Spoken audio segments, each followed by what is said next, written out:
He was Hollywood's leading man with a secret bigger than his jawline. Rock Hudson spent his life in the closet until his death made him the most unlikely face of the LGBTQ plus community. This is the story of closeted actor Rock Hudson. In the 1950s, Rock Hudson had one of the greatest glow-ups in American history. This man went from being named Roy Harold Scherer Jr., which sounds like someone who sells tires in Toledo, to Rock Hudson, a name that practically screams, "Did someone order an extra large sausage pizza?" Rock was tall, dark, handsome, and heterosexual. Not really, but America really wanted to believe that last part. So it's the 1950s and 60s. Rock Hudson was the poster boy for masculinity. Women wanted him, men wanted to be him, and gay men wanted to marry him. But being gay in the 1950s was basically like walking into any Hollywood studio and asking to be fired. I just refreshed my memory by pulling up a photo of him, and that is a dashing, dashing man. He is the picture of what you think a leading Hollywood star in the 1950s would look like. Very Clark Kent-ish, but rugged enough that he could also be Superman.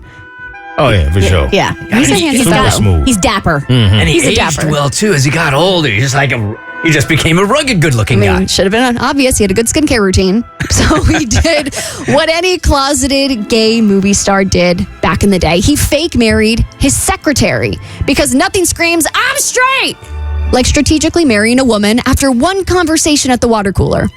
In hindsight, him pretending to be straight was pretty wild. I mean, the man starred in movies like Pillow Talk with Doris Day. Oh, that's such a good one. His entire shtick in this film was pretending to be gay to get women. Like, think of how he must have felt in that moment. Rock was a gay man playing a straight man, pretending to be gay, and he was actually gay. That's not acting, that's gay inception. Now, Rock was very careful. He kept his private life locked up tighter than Liberace's backstage dressing room. But I mean, come on, Hollywood knew. Everyone in Hollywood had to know. It was like the worst kept secret in town, like Kris Jenner's new facelift, or the fact that Tom Cruise is not actually 5'8". But then came the 80s, and suddenly everything changed. In 1985, Rock Hudson became the first major celebrity to publicly announce that he had AIDS, and America went into full-on denial.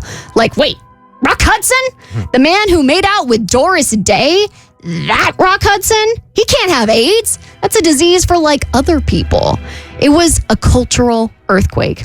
This wasn't just a man with AIDS. This was the man with the cleft chin, the twinkle in his eye, and the jawline carved by the gods. Suddenly, AIDS had a face, and it was a good-looking one. But it was devastating because that face was so familiar, so beloved, and now undeniably gay. It was the first time many Americans had to confront the reality that the AIDS crisis, and that it wasn't just happening in some distant corner of society. It was in their living room, on People magazine, on Dynasty, which is exactly what happened. Rock collapsed on the set of Dynasty. No. AIDS interrupted primetime drama. America gasped harder than Alexis Carrington in a slap fight. And here's the tragic brilliance of it. Rock didn't come out in life, but his death outed him to the world. And that act, whether intentional or not, changed everything. Overnight public opinion shifted. People started paying attention. AIDS funding increased. Reagan, who had avoided saying the word AIDS like it was a curse, suddenly couldn't avoid it anymore because Nancy's friend Rock had it. When gay men screamed, no one listened. But when a leading man whispered, the world turned up the volume. So yes, Rock Hudson spent his life hiding in plain sight, but in death, he helped drag America's ignorance out of the closet. He showed the world that being gay doesn't mean you're less than, and having AIDS doesn't make you disposable. He gave a devastating disease a human face, and behind that face, there was courage. There was love, and yes, flawless bone structure. Thank you, Rock, for the drama, the secrets, and ultimately the truth, and for proving that behind every Hollywood legend are a lot of secrets, a little bit of pain, and one hell of a performance. Yeah, Nice good stuff. job. Always good stuff. The Bert Show.